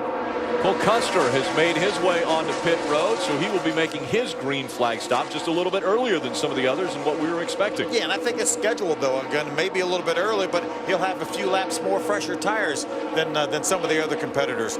Hermie, what are they talking about doing down there in the 00 pit? Well, you guys are right. He actually pitted a little bit shorter than most of the other leaders early tonight on this series of green flag pit stops, but he's been fighting a little bit of a free condition, especially in turns 3 and 4. They're talking about 4 tires, fuel. They have not mentioned chassis adjustments, so fuel, tires, and air pressure adjustments for Cole Custer on this green flag pit stop.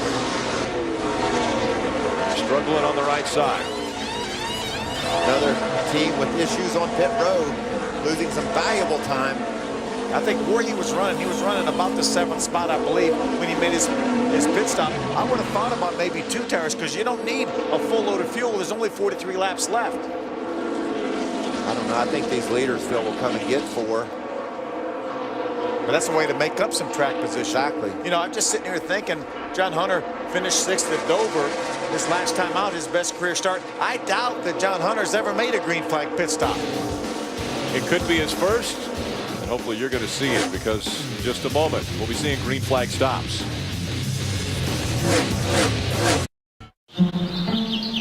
The internet was once ruled by these beautiful women.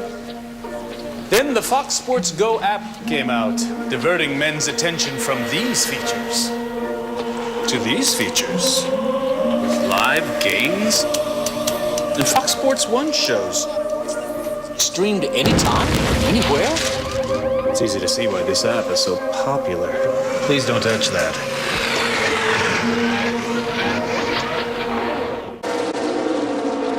Welcome back to Gateway. A huge hit by Matt Crafton in turn number 4. Wow, he had just grabbed the lead from John Hunter Nemechek, and it looked like he was driving away from those guys. Very similar to how his truck looked at Dover. Just a couple races to go. Matt Crafton had just taken the lead away from John Hunter Nemechek, and then John Hunter Nemechek and the 51 of Eric Jones were fighting for the second spot as Crafton looked as though he was getting ready to pull away, and coming into turn number 4, he just turned right hard. Take a look at this. Something happened on the right front of that truck. Watch this. God, scared me to hit so. Look at that. Yeah, look, just would not turn. Had the look of a right front tire going down, and you know, we'd run a long ways here. We haven't heard any reports of. He'd run about 60 laps, so we get a lot of brake heat here. It could have melted the bead on that right front tire, Michael. And also racing along behind John Hunter Nemechek, he was on the brakes probably more than he wanted to be. And probably not getting as much air through the brakes. They weren't cooling as well. As soon as he got around him, this tire goes down. Makes you wonder, Phil. Great point. What a tough situation for Matt Crafton. Points leader going into Dover, has a similar looking truck.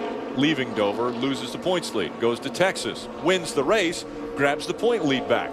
Now we come here to Gateway, leading the points into the wall, and a really tough situation for that team. Here was the pass that he was able to take away the lead from John Hunter Nemechek. He just got a great run up off turn 2 and made it to the inside of John Hunter. And I think Matt said, I'm diving down in there this time. I got to clear you. And he does it. And John Hunter races back on him, but Matt was able to hold the lead. And then after that, Eric Jones made his way around John Hunter as well. But we're not going to have green flag pit stops. These guys are going to be able to make their pit stops under caution, but this race still could be won on pit road. Yeah, that was so reminiscent of 2 races ago at Dover when the 88 got up into the wall and smashed that right side. That truck looks identical to the one that he just crashed here. He was able to drive away though today. Yeah, but trying to drive it back to pit road. But take a look at this. Man, that's unbelievable. That's about a 45-degree angle too. That's a hard hit for Matt right there. That's about the worst place you could hit because he was coming off the turn and the wall certainly narrows up right there. So Eric Jones is our race leader. John Hunter Nemechek running second. Darrell Wallace Jr., Ryan Blaney, and Johnny Sauter are the top 5. We're hearing that pit road will be open this time by. We had a few trucks that made green flag pit stops. Ron Hornaday, Cole Custer. They will take the waiver on like we saw earlier. They'll get on back on the lead lap, but they will lose their track position.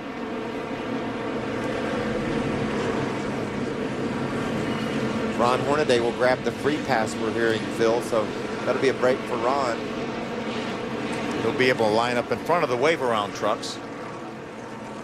They can't pass the pace car on this access road, so they have to stay behind the pace car, even though the radius is a little bit tighter. So they all are in line, following after that 51. Back about 5 spots back is the 98 of Johnny Sauter, Ray. When we had practice yesterday, Rick, he said his truck was absolutely plowing. He said it would be a 9 tight on a 1 to 10 scale. Right now it's a 4. They're going to make an air pressure adjustment on the right side for the Smoky Mountain Snuff Toyota Tundra. They'll put Sunoco fuel in here. It'll be a 4-tire stop for Sauter. Nice and smooth, they told him. Hermie? The 51 of Eric Jones is the race leader, but he has asked for help in turns 1 and 2. The truck is a little bit too tight, and he's down on the splitter early in the run. 4 tires and fuel.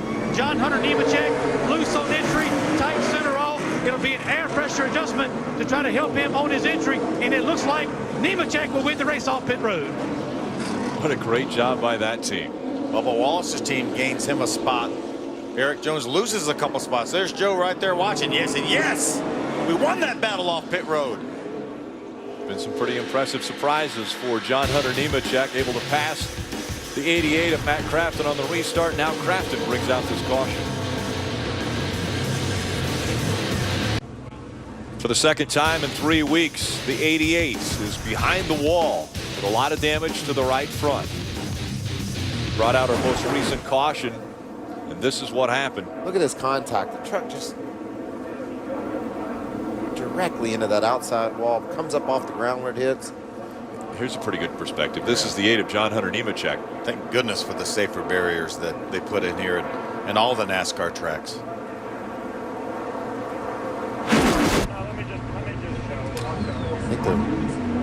I think they can get that thing back together, Phil, or they just trying to figure out how to load it up. The whole right front's got to be change the suspension if they're going to go back out. Not many laps to go. Yeah, 32 laps remaining. How about this story?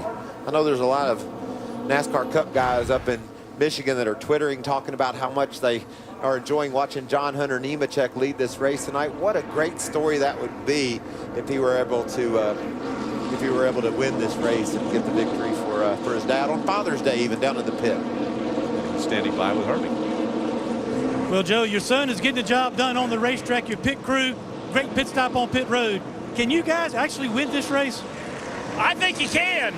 You know, you listen to him on the radio, he sounds like a pro out there. It's just incredible. I can't thank all these guys enough. I mean, we got a new group of guys we put together this year. A lot of people trying to coach him out on the track, but he's doing what he needs to do, trying to save his tires. He's been good at saving gas. Whatever he's doing, he's saving a lot of gas. So I'm just sorry Sid and Donna weren't here. I know they were back in Texas watching on TV, and Mr. Ron and Miss Vera were thinking about you guys too, but hopefully he's going to have a shot here. It's fun to watch anyways. Boys are having a good time. They believe down here in the 8 pit. All smiles for Dad, Joe Nemechek. One happy daddy. Watching his son lead the field here in the NASCAR Camping World Truck Series.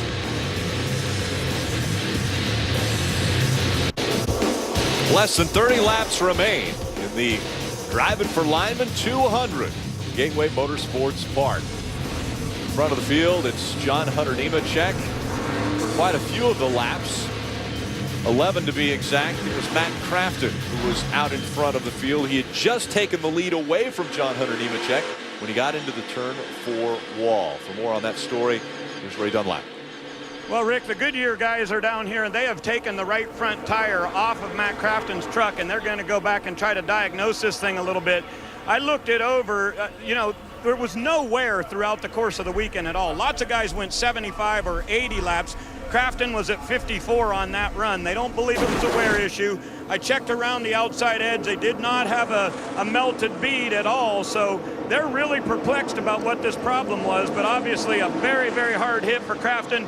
He has gone to the trailer and has declined our interview for right now, which is understandable, but they just can't figure it out, what happened down here with this wheel. They're gonna take it apart and try to get a little better diagnosis.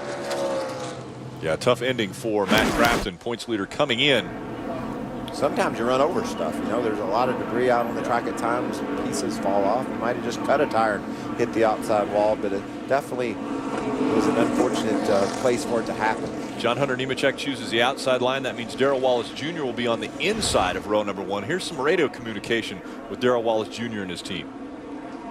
Hey, Bubba, 16 pounds low on that right rear tire. I don't know how it rotated at all. Have to do a little with something in the driver's seat, right? So next comment you make about me, you might want to think about that. You were going with a low right rear tire. What's up for that one? That's a good comeback, wasn't it? Who the hell was Johnny on that one? Damn it. Having a little fun here. Take the tension away. Yeah. Huge restart right here, guys. Trying to be lighthearted. Get him a little bit loose as we have 28 laps to go. It'll be 27 when they get to the start-finish line, and we're staying here until the checkered flag. No more commercial breaks. We're going to follow this thing to the end. I love John Hunter on the outside. He's proven he knows how to run it up there. See if he can hold the lead on this restart. Green flag back in the air. Bubba gets a good start on the bottom. He's going to race side by side with John Hunter into turn 1. Darrell Wallace Jr. was able to take the lead away from the aid of John Hunter Nemechek at the beginning of this one, and now he gets it again. This time it's Darrell Wallace Jr. leading. Now coming to the inside. John Hunter Nemechek's going to try to steal it away. And I'd be careful down on the bottom. That thing will get loose. There's a little bumping and banging as they work through 3 and 4. 3 wide as they come out of turn number 4 for the lead. Darrell Wallace Jr. on the outside has it. Eric Jones to the bottom with a push from Timothy Peters. Eric Jones is going to drive it hard down in the corner. He's going to take second away from John Hunter Nemechek, but John Hunter Nemechek fighting back. Now he's trying to hang on to that 3rd spot. Boy, Eric Jones almost gotten to his teammate Bubba Wallace. Here comes Herman Quiroga fighting for the 3rd position. Quiroga's been strong all night. Lost some track position early in the race, but he's got it all back now, and he's got a truck he can win with. Look at him run on the inside of John Hunter. Trying to take that spot away. That's the battle for the third position, just in front of Timothy Peters, who we ride along with. Kuroga gets down to the inside. He's going to drive it hard down into the corner underneath John Hunter. A good run for Kuroga. He's going to make it stick on the bottom. Look at that truck go. Taking away the third spot, but not so fast. Here comes John Hunter Nemechek, and now here comes Timothy Peters to the inside. He'll battle his teammate for position. Bad angle going down in the corner for Timothy. But his experience enabled him to keep that truck pinned to the bottom. Kuroga's going to make a run on the outside, though. Kuroga with the momentum, trying to stay in front as they go past the start-finish line. 24 laps to go. Darrell Wallace Jr. in front of Eric Jones. Teammates running nose to tail. Then John Hunter Nemechek holding on to third. Herman Kuroga behind him. And Timothy Peters running fifth. How about Chase Pistone, that 9 truck right now, running in the 6th spot. And Great run for them. Johnny Sauter right behind him in a truck that he struggled with all weekend long, but yet he's still battling for a top 5 finish. Man, I'm nervous. This is great racing. 3 wide, are you kidding me? Johnny Sauter running in the 7th spot. You see him trying to chase down Chase Pistone. You think I'm nervous? How do you think Kyle Buschfield sitting up there in Michigan watching his trucks battle for the lead? They got into each other even on that restart, but they were able to maintain control of their trucks. And now Herman Kuroga is all over the back of John Hunter Nemechek, and his teammate Timothy Peters is all over the back of him. Laps wind down. It heats up on the racetrack, and that's what's happening. We see our top 5, 6, 7 all battling for position. Remember the teammates here, Timothy Peters, Herman Kuroga, had issues at Martinsville. Had to be sat down by the owner, Tom DeLoach. And then last time out at Texas, Herman Kuroga blows an engine and it involves Timothy Peters. A little bit of contact. Here comes Herman Kuroga. He's going to try to move the 8 out of the way. He slid into John Hunter. Here comes John Hunter Nemechek once again on the outside. Going into 3 and 4. Nemechek has proven he knows how to get it done up there. Here comes Herman Kuroga again. Trying to take that 3rd spot away. Man, this is tense. So dicey down there on the bottom where Kuroga's trying to run. That truck gets loose down there. Back into the gas. He can really get that thing pointed, though. That's a very strong truck. It might be the fastest truck here. He just is fighting for track position, trying to get that spot away from John Hunter Nemechek. Still side by side for the 3rd position. John Hunter Nemechek in the 8 on the outside. Herman Kuroga strong coming off of turn number 4. John Hunter's not going to give it to him. 20 laps to go. It's our Camping World. 20 to go. In front of the field, Darrell Wallace Jr., Eric Jones. They're your top 2. The battle for 3rd continues on the right side of your screen. Herman Kuroga trying to take that spot away. He just about has him cleared, but John Hunter fights back on the outside. And Timothy Peters ready to pounce on whatever line he can get by these 2. A great crowd on hand watching some great racing as these guys battle to try to get the chance to drive up there and catch the 2 Kyle Busch Motorsports trucks of Darrell Wallace Jr. and Eric Jones. And they have separated themselves from 3rd place. John Hunter Nemechek is 2.1 seconds behind Darrell Wallace Jr. Saw Johnny Sauter trying to get underneath Chase Pistone. Johnny had a nose underneath that 9 truck for a moment. Johnny's in that green number 98, the Smoky Mountain Herbal Snuff truck. He's had it under a couple of times, Phil, and they've made contact, but Chase has been able to keep his truck straight. Johnny's faster, and he keeps making the move, but he can't complete the move. There's Chase Pistone just in front of Johnny Sauter. They're fighting for the 6th spot. Chase Pistone up the racetrack. Here comes Sauter. Sees an opening, wants to take advantage of it. It's just too inviting that he leaves that bottom lane open. Johnny has to go there. Look at those brakes glowing red. That's the left front. You know, the right front's the same. What a strong run down into the turn by Sauter. Is he going to complete that pass? He's going to try. He's going to try to lean on him a little bit if he has to. Johnny's got it. And, you know, Johnny sees that battle for 3rd just up ahead of him. He wants to go join that race. Now that he has cleared Chase Pistone, he's got a lot of track between he and Timothy Peters, who's running in front of him. This continues. Here comes Herman Kuroga one more time. Looking to the inside. Strong run down the backstretch.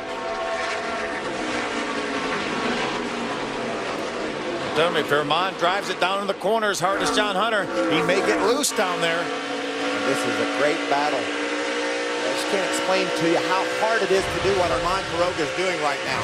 Keeping his truck straight on the inside of John Hunter Nemechek. Thing wants to spin out, but Armand's been able to hang on to her so far. Oh, and there's a little contact as they come off at turn number 2. That's what Timothy Peters needed to see. He's going to make it 3 wide and pass both these guys. Trying to take that spot away. It's the battle for third. Timothy Peters is going to take it away. Here comes the aid of John Hunter Nemechek, though, again. How tough is this kid? 17-year-old John Hunter Nemechek fighting with these veterans. Some of the best we have here in the Truck Series. The laps continue to wind down. 15 to go. Darrell Wallace Jr., Eric Jones running 1 and 2. Teammates fighting for the 4th spot now as they close the gap between themselves and that 8 of John Hunter Nemechek. Nemechek was really slow off turn 2. It gave Quiroga a chance to run by him. Is there a problem on the 8 truck? Something's wrong with the 8. I think the left rear tire. There he goes. Around goes John Hunter Nemechek. The left rear tire went down. That was some of that intense racing between he and Quiroga. I think he finally got it up against him and cut his left rear. Not a lot of damage to that truck. No, left rear or something's down. Yeah. That's all right. That's all right. I saw the letters Keep going. wiped off it a couple laps ago. Man, I hate to see that. But I'm glad I can catch my breath. That racing was so intense. Such great action here in the NASCAR Camping World Truck Series. John Hunter realized there was a problem. That's why they were able to drive by him. It's all right. You're doing great. So that was Dad. Such a great run for John Hunter Nemechek. Here he feels that there's something wrong with that truck. Yeah, there's definitely something wrong. He's a little bit slow there. He seized up Timothy Peters. And then you can see when you get a look at it, you can see that left rear tire's down, Michael. Yeah, and around he goes. But very minimal contact, so he can get to pit road and get a tire on that thing. He can still get a top 10 finish. Yeah. He never swung around and caught it with the front, too, and that's a break. Yes, sir. I feel like I'm racing. Let's ride along with him. He just couldn't get any forward drive. And look at the break that Armand Quiroga caught, because his teammate, Timothy Peters, was right behind Nemechek, and he couldn't get the run off the turn. Johnny Sauter, too, took advantage of the fact that John Hunter Nemechek couldn't get going off turn 2.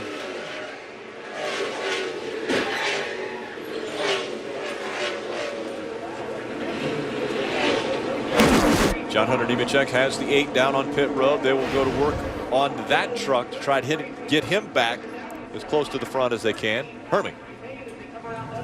Yeah, Rick, a lot of damage obviously to the left rear. They're going to get the left side up first. The left rear tire is flat. Got to get the jack up a little bit higher to make the tire change, assessing the damage. They'll put left side tires on this time around to try to beat the pace car out and stay on the lead lap. And I'm sure they'll be back in to put 4 tires on. The pace car is on the way. He's down the way. He will remain on the lead lap. He's got to get out in front of the pace car. Very close. You made it. You made it. You made it. You made it.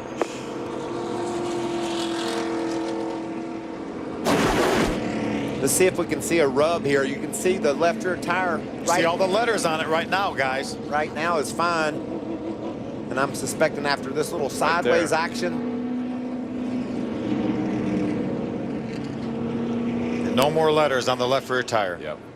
That was a scrub. Good work by our cameraman guys to catch that. Another look at it right there. You see it get loose on the bottom there. We see it happen so often. Yep. There it is right there. What a great shot. And that's all it takes. That's just tight, close racing. And unfortunately, the 77's truck caught that tire just right on John Hunter. Or just wrong for John Hunter. Yeah. You know, there was a battle earlier between the 88 and the 8. Let's see if this may have been the cause of the 88's issues. There's some pretty good rub on that right, or the right front.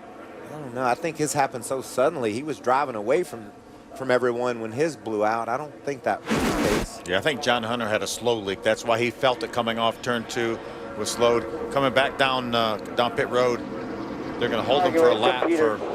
They didn't feel like he beat the pace car to the end of pit road, so they're going to hold him for a lap. Tough break for John Hunter. He's coming. tell you what, You've had a great night, man. You can't help a tire went down. Everything's fine. You did excellent. Turned a lot of heads. Exactly. That's what thank you, Jerry Ken. That's exactly what I was going to say. Yeah. That kid got a lot of people's attention tonight with the way he drove that truck, battling hard on the outside, proving that he can race fender to fender with these veterans. Getting a report now that it was a commitment line violation, which is why they brought John Hunter back for a lap penalty. That was well put. No matter where John Hunter Nemechek ends up finishing tonight, what an incredible race he has run. We saw everything we needed to see out of that kid. He raced hard. He was respectful. He challenged everybody that he raced around. Leave here proud of how he drove that number 8 truck tonight. His dad, a top 5 finish with that truck last week. These two can contend for wins this year. How about the 54 of Darrell Wallace Jr. and the night he has had? I think it is definitely a Ram Guts and Glory night. Had an issue on pit road. They didn't have the jack up high enough. They dropped the jack. The tire wasn't on there. Did a little bit of damage to that left rear quarter panel. Cost him a lot of time. This was a green flag pit stop. And then 3 wide. For the lead, Darrell Wallace Jr. is able to grab that lead away from John Hunter Nemechek and Eric Jones. And then just a tight battle with his teammate Eric Jones. Those two made contact, but Bubba was able to run around the outside and grab the lead. And now with inside 10 laps to go, he's going to have the restart of the night in order to grab the win. And he's been very good. We've watched Darrell Wallace Jr. execute the restarts almost perfectly. On the inside and the outside. Inside and outside. Now he's going to have to deal with his teammate. Eric Jones will start either to the inside or outside of him. I think I'm going to take the outside because we see how loose the trucks get down on the inside. Take the outside, make sure you get a good start, at least have a half a truck length lead over your teammate by the time you get to turn 1. Both drivers that'll be on the front row looking for their second win. They have both won before. They both won last year. Both Martinsville for Darrell Wallace Jr. and Phoenix for Eric Jones. Just behind them in row number 3 is a guy who's very hungry for a win. Herman Quiroga. Michael, you've mentioned probably one of the fastest trucks all weekend and definitely one of the fastest trucks right now. And we saw in that last restart, they went 3 wide to grab the lead. So Herman Quiroga, knowing that the 51 and the 54 could race really hard and get sideways, he could be sitting in the right spot, Hermie, to grab the lead away from those 2 Kyle Busch Motorsports trucks on this restart. Yeah, Michael, he's driving a heck of a race tonight, and he's doing it in part because he is honoring a friend, Carlos Pardo, a friend of his he competed against in the NASCAR Mexico Series, was killed 5 years ago today in a race that Herman also competed in. So he's got a little decal inside of his truck to remember Carlos, and he's trying to take him to victory lane with him for his first career victory. Yeah, that was such a tough day. Pardo ended up getting the win there. He was leading the race when he was involved in that accident. They gave him the win posthumously. Herman's best career finish is 3rd a couple times. That's where he runs right now. And Michael, I think you're right. He knows that 3 wide move could work. He's pulled it off. Timothy Peters pulled it off. Darrell Wallace Jr. got that lead with a 3 wide situation with John Hunter Nemechek and his teammate Eric Jones. We see our leader, Darrell Wallace Jr., has chosen the bottom, so he's going to race down into turn 1, knowing that Eric Jones is going to be hung on the outside of him. If those two make any contact at all, Herman Quiroga could be sitting in the catbird seat. Hey, don't forget Johnny Sauter. Johnny's on the outside. They may get seized up down on the bottom. May give Johnny a run on the outside. Darrell Wallace Jr. has been very strong on these restarts, and he's been strong when he's out front. At the beginning of this race, he led the first 62 laps and no one could challenge him. How much can Chase Pistone taste a win here? He's like, I'm racing with the best. I'm near the front. I'm almost in the top 5 here late in the going. It'll be 8 to go. Side by side. Eric Jones on the outside. Your race leader, Darrell Wallace Jr. on the inside. Green flag back in the air. He needs to clear him if he can by the time he gets to turn 1. He's not going to clear him. Jones is strong on the high side. Side by side for the lead as they go through 1 and 2. Teammates fighting for the lead coming out of 2. Here comes Quiroga. Johnny Sauter right behind him. Great run down the backstretch. Here comes Herman Quiroga.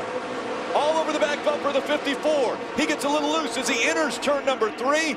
The 51 of Eric Jones has a little advantage coming out of turn 4. Watch Quiroga. Trying to block.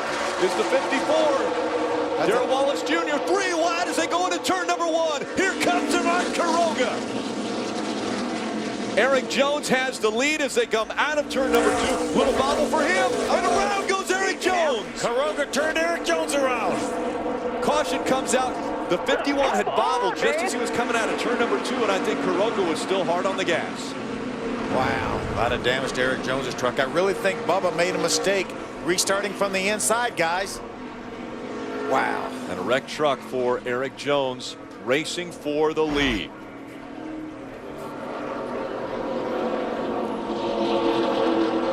What an impressive restart for the 77 of Ivan Quiroga. Looked strong while the 2 trucks were battling in front of him. He was looking for the right line.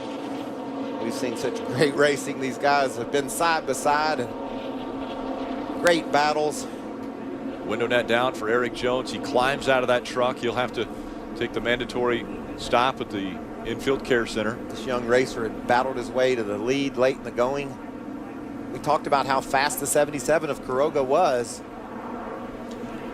And we're going to take a look at it again, but let's see if that 51 does bobble just a bit and allow the 77 to get up on him.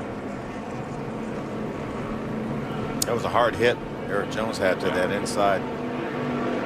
Looked like concrete there. That kid's going to win a lot of races. Yes, he is. He drove his truck in Texas sideways all night long, hung on to it, came into St. Louis with winning on his mind, and to put himself in first place late in the going, inside 10 to go.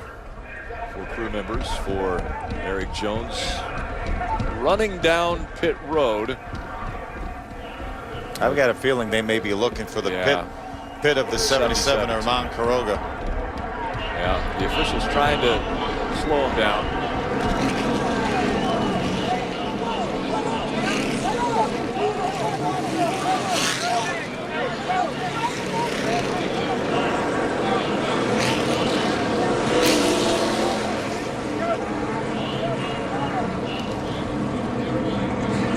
And I'm sure that that's not over, but for now they head back the other direction. Here again is what happened.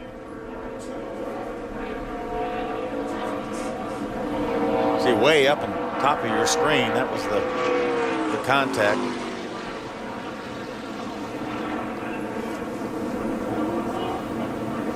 There you It go. is right here.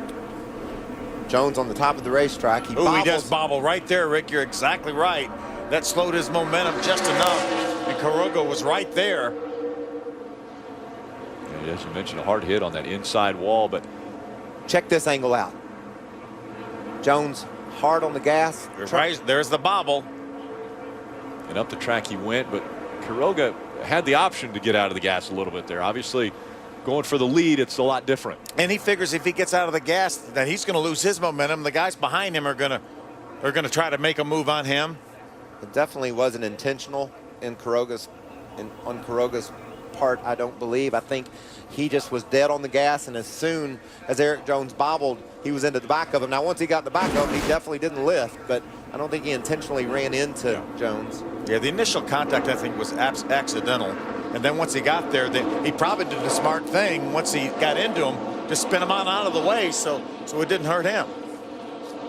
Well, now he's going to have the most important restart of his young career, starting with the lead. He's picked the inside. He picked the inside line. I don't know. I really think that's what cost Bubba Wallace the lead, was picking the inside. Now he's got the outside, even if it wasn't his choice. But I'm telling you, that 77 truck, while he's fought through this field all night long, overcoming, getting a lap down early, he's been so solid. I think it's been the fastest truck most all night long. Maybe he thinks I can hook that bottom and grab the lead off turn 2.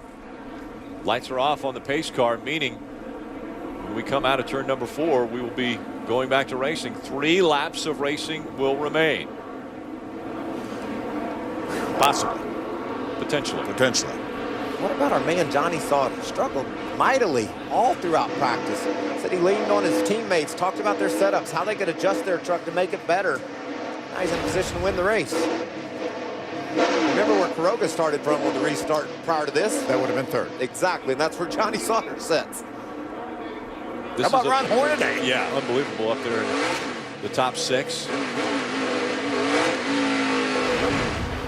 Timothy Peters. Just to make sure he's in the right gear.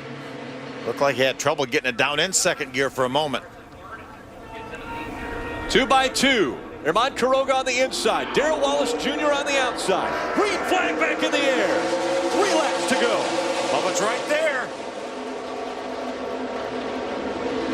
Another great restart for Darrell Wallace Jr.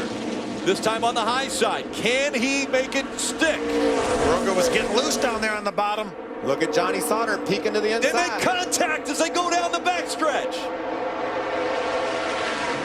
Now Herman Quiroga checks up as the 54 has the advantage. Look at Timothy Peters around the outside of Johnny Sauter. He's going to grab third and go after these 2 leaders. This time by 2 laps to go. Darrell Wallace Jr. in front of Herman Quiroga. Timothy Peters and Ron Hornaday. Remember, we've seen guys make contact on the last couple of laps here, sent us to overtime several times here in St. Louis. We have a couple side-by-side battles up in the top 10. Cole Custer, the double zeros on the inside of Hornaday. And Quiroga closed in on our leader, Darrell Wallace, off turn 2. This time by, they're going to see the white flag one more time around. Darrell Wallace Jr. looking for his second win. Herman Quiroga still looking for the first win. Looks like Joey Coulter got bounced off the wall coming off of 4. Going into turn number 1, the gap is 3 truck lengths. Now here comes Quiroga, closing that gap up as they go down the backstretch. What a strong run off turn 2 Quiroga had. Hooked that bottom perfectly. He's going to get to the back of Darrell Wallace. It's going to be close as they come through 3 and 4. Herman Quiroga, Darrell Wallace Jr. Coming out of turn number 4. Will he have enough room? Darrell Wallace Jr. is going to hold him off. Darrell Wallace Jr. wins again in the Truck Series.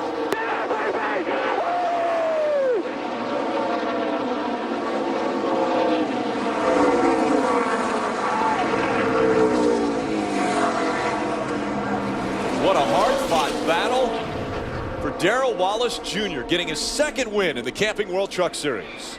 How about the way this young man's won his 2 races? A heck of a battle at Martinsville to grab the win on the short track, and now survives a restart and a great run at the end to get another victory. He got put up to the outside on that restart, and I think that's where he needed to be. We have our 3rd different winner in the 2014 season. There we go. But we have a similar manufacturer that's going to go back to victory lane. Toyota has been dominant in 2014. And all 7 races. And a truck owner who gets another win, Exactly. Kyle Busch Motorsports. That is the 9th straight win for Toyota, which is a record in the Camping World Truck Series. Going back to last year, and as you mentioned earlier, those 2 wins last year, KBM. Yeah, the 51 truck. Look at the crowd coming down to congratulate and cheer on Darrell Wallace Jr. as he wins here at Gateway. And he pulls the front of that truck right up against the inside wall. He may make a little more smoke before this is all done. What an outstanding drive by Bubba Wallace. He was able to overcome some issues on pit road. Just drove the wheels off that thing. That's a great point, Phil. Could have gotten frustrated. That team could have given up after they had the problems on pit road, but that's what they were all about tonight. They were all about getting to victory lane, and Bubba Wallace drove them there. Love the emotion out of that driver as well. When he was able to take the checkered flag, you heard him screaming in the truck. They've done it again. Darrell Wallace Jr. became the first African-American since Wendell Scott had won. And now, once again, back to victory lane. Let's sneak out to the LA studios of Jay and Dan at Fox Sports Live.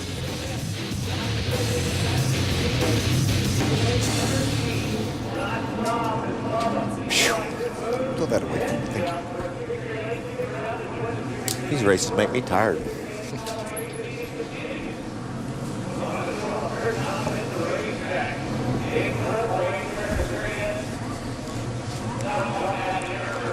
Thank you. A lot of action taking place around the sports world, and we had a lot of action right here at Gateway Motorsports Park. And Darrell Wallace Jr. is going to make his way to the victory lane. There's liable to be some more action, too, if Eric Jones's crew ever makes their way over to Herman Quiroga Jones got a little bit sideways. Quiroga into the back of Jones and turned him around, coming off turn 2, and emotions were flying down on pit road.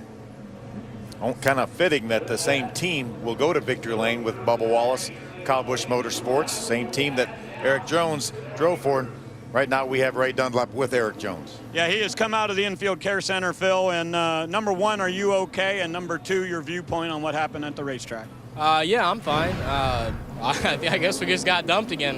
It seems like he can't get away from it this year. Fast truck. Felt like we were well in hand of the race at this point. You know, I got a little free, but yeah, I mean, right in the left rear just turned us around. So I don't know what to do about that. You know, we had a great Toyota Care Tundra. Really just, I don't know. I felt like we had the race. I felt like it was our race. We had a great truck, and felt like we should have been there in victory lane. The great news is he's okay. The bad news is his truck's really torn up, and the other good news is his teammates in victory lane. Well, that was certainly avoidable. I think Quiroga made a run up to him when he got sideways and just decided that he had a decision. He could back off and try to avoid contact or just take him out, and he elected to keep the gas on the floorboard. And so Armand Quiroga will come home with a second-place finish today. And Darrell Wallace Jr. is about to celebrate once again in victory lane. Let's go to Hermie. Well, Bubba Wallace makes his way to victory lane, gets a Coca-Cola, gets a swig, and he hops out.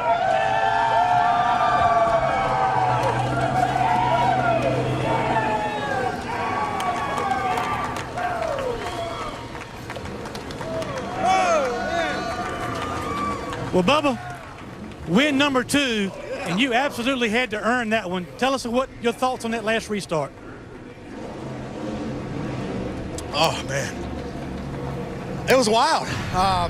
Such a bummer for Eric, man. I thought it was out of our hands there into that caution with him, but, man, me and him were so fast. Kyle was not in the race, but he dominated all race pretty much. So, huge shout out to Toyota Care. This Made in America Toyota Tundra was on a roll tonight. We got in a little trouble the first pit stop, but a little adversity never hurts anybody, and we come through. And if this doesn't make me want to go out and get a Toyota Tundra, I don't know what does. But, man, so proud of my guys right here. They worked their tails off. I was iffy about this track going in. You know, 3 and 4 is fun. 1 and 2 gave me a problem all night long. And this guy right here, his staff did a great job this weekend. And it's just a lot of fun. So big thanks to Toyota Care, Coca-Cola, Alpine Stars, everybody involved. And you guys have had some adversity this year, but you've kept your head up, you've been fast, and finally it pays off. I know you wish your mom was here tonight, Jerry Baxter, in victory lane, but your emotions you've got to be having after the season that you've had so far. Oh, for sure. This has been such a rough season for us, and that's just how racing goes. And if it wasn't for bad luck, we wouldn't have any in at all. But, yeah, I definitely wish my mom was here. But I got the Pops here. Come on in here, Pops, for Father's Day. So here's a Father's Day present for him. This has been a great week so far. My girlfriend Shelby comes home Friday, so this is going to be a good week for sure. That's Bubba Wallace. He's in victory lane. Well, Hermie, let's listen and get a chance to talk here to our second-place runner tonight, Armand Quiroga, with a career-best run tonight. A lot of action out there on the racetrack. Tell us about your viewpoint of the contact between you and the 51. Well, first of all, this race was dedicated for Carlos Pardo, which we lost 5 years ago. And, I mean, it was really close. That Tundra was really fast this weekend, and I knew we had a shot for the win. And, I mean, he started getting loose. He drove in really deep into one. He started getting loose, and he was slowing like a lot on the exit, and I just, like, to be honest, kept on going and tried to move a little bit to the left and give him enough room, but he was already sideways and couldn't tell if somebody was pushing me or not, and I just kept on driving straight, trying not to hit him. But it is unfortunate because it's a Toyota truck. It's good for Red Horse. We got second and third, and we're coming back in the points, so I'm pretty happy about that. All right, career night tonight for the driver of Truck 77. Yeah, pretty impressive runs for Darrell Wallace Jr., Eric Jones, John Hunter Nemechek, a lot of young drivers that we expected the youth to make some kind of a movement here, but really impressive ultimately for Darrell Wallace Jr. to get this second win. Yeah, it really was. I mean, he had to drive that thing hard. He dominated the early portion of the race. He rebounded from that problem they had on pit road, and at the end of the race, he had to fight off his teammate, Quiroga, a lot of guys there that he had to do some great driving to try to get in front of those guys, and he was able to do it. I think he picked the wrong line for the restart, 2 restarts before the end, and then he was forced to the outside, which I think ultimately won him the race on that last restart. You know, you talk about the youth movement. The darned old 20-year-old won it. So much for those 16-year-old kids, right? You got to be a veteran if you want to win in NASCAR. But what a fun night. Look at our point standings. Darrell Wallace Jr. was mired back in 14th place in the points coming in here. He climbs his way all the way up, or excuse me, he was back in 11th coming in here, climbs his way all the way up to the 9th spot. So he's on a roll. Johnny Sauter, another great run for that team. He's done well this year as well, and he's going to be a factor all year long. Another guy moving up in the point standings is Timothy Peters. He's with Herman. Well, he's up to 4th.